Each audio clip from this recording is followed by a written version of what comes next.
Saudara, debat Capres ketiga soal pertahanan, keamanan geopolitik dan hubungan internasional Minggu malam masih jadi perbincangan hangat. Gaya, penampilan hingga jawaban para capres menjadi sorotan hingga paling dicari di media sosial.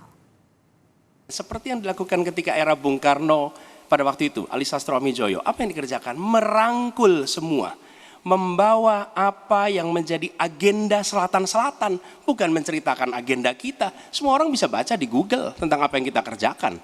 Tapi kalau kita menjangkau pemimpin-pemimpin selatan-selatan dan presiden menjadi panglima diplomasi, bukan sekedar hadir di forum-forum menjadi salah satu penonton, salah satu hadirin, tapi datang ke sana membawa ini agenda selatan-selatan. Apa misalnya? Kita berhadapan dengan climate crisis. Kalau benar masuk akal, saya setuju. Kalau ngomong-ngomong ya kumaha. Ya, jadi leadership apakah negara, apakah perorangan, tapi terutama juga negara harus dengan contoh ingarso sung tulodo. Kita mau mimpin, kita mau bawa agenda, kita mau cerita itu cerita, omon, ya. Tak bisa. Kenapa negara-negara selatan sekarang melihat ke Indonesia?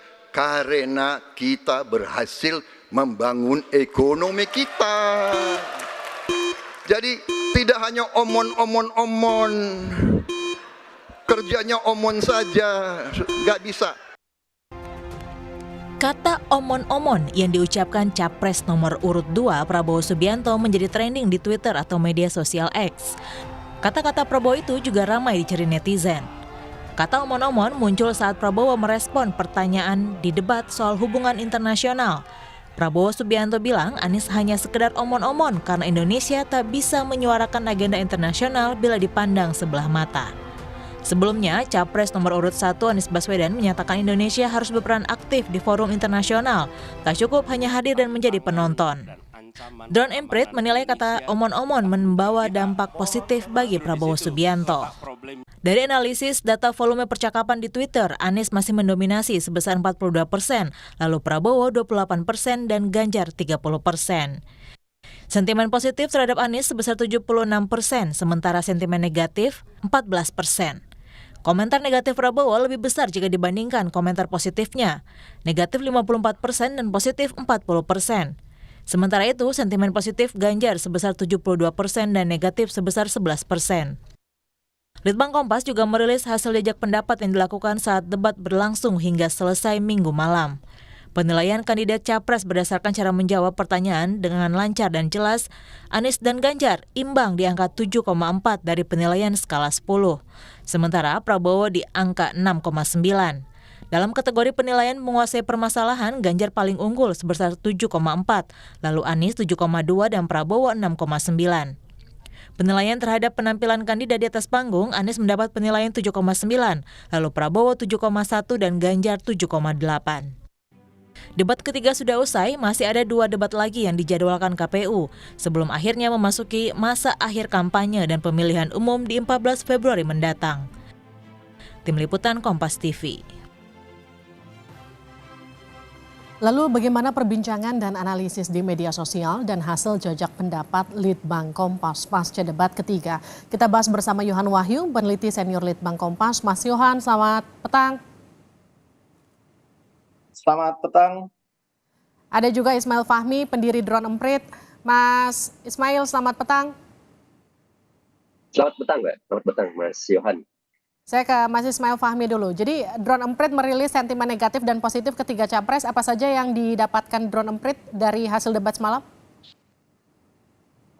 Jadi dari hasil debat semalam, seperti tadi sudah disampaikan ya, persentase paling jelas memang Pak Prabowo mendapatkan sentimen negatif yang paling besar, gitu ya. Dan itu didorong oleh terutama dari sisi emosi ya, mudah terpancing. Omon-omon itu memberikan dampak positif juga ya, karena memberikan percakapan yang sifatnya jenaka ya. Tapi di sisi yang lain, omon-omon itu dilihat sebagai bentuk ekspresi yang mudah terpancing. Kemudian ada yang menilai, oh ini seperti apa ya, omong tapi nggak bisa jadi omon ya, seperti mungkin kena stroke atau apa. Ada yang menilai seperti itu juga. Jadi itu berdampak berdampak secara negatif.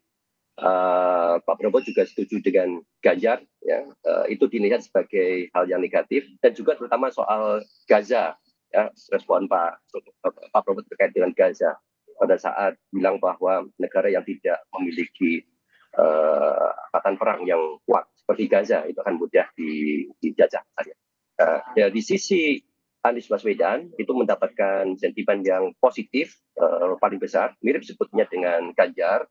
Terutama itu dilihat dari sejak sesi pertama dia menghentak, ya, langsung menghentak dengan memberikan visi misi, menyampaikan, tapi habis itu langsung seperti menyerang, gitu. Jadi lebih lugas di situ.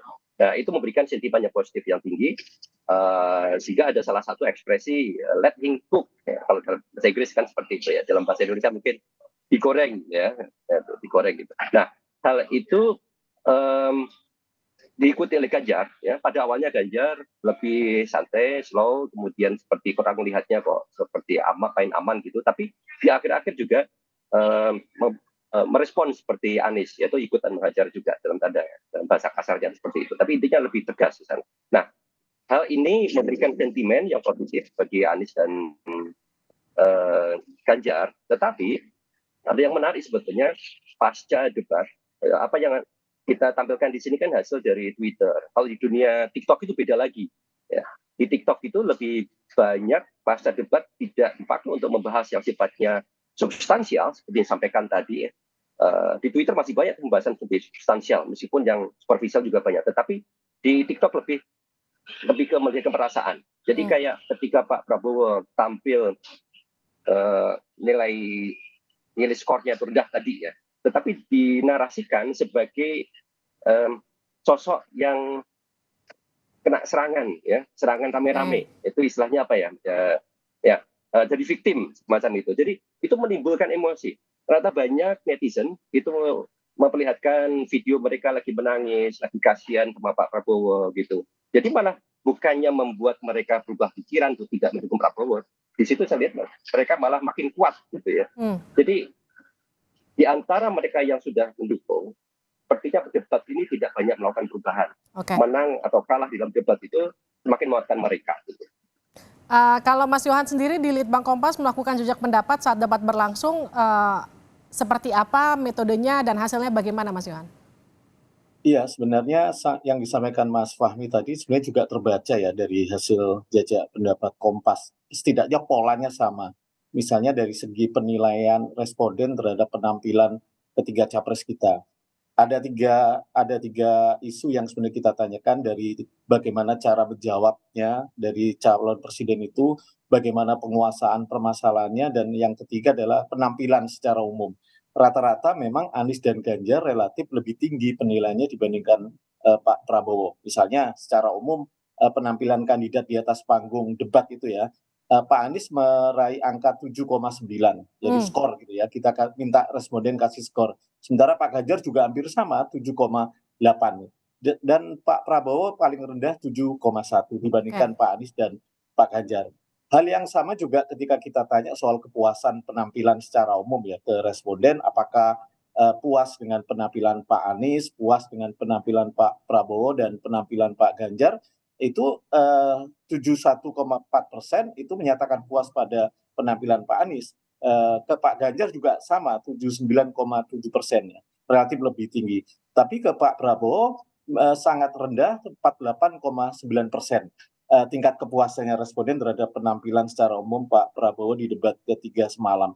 Artinya memang polanya tidak jauh berbeda, ya, dengan respon netizen di sosial media, bagaimana kemudian Pak Anies dan Pak Ganjar ini relatif mendapat persepsi yang cukup lebih tinggi dibandingkan Pak Prabowo untuk beberapa isu tadi, ya, 3 isu dan pernyataan ketiganya, dan kemudian penilaian responden secara umum bagaimana kepuasan mereka terhadap penampilan 3 sosok capres ini di debat ketiga semalam.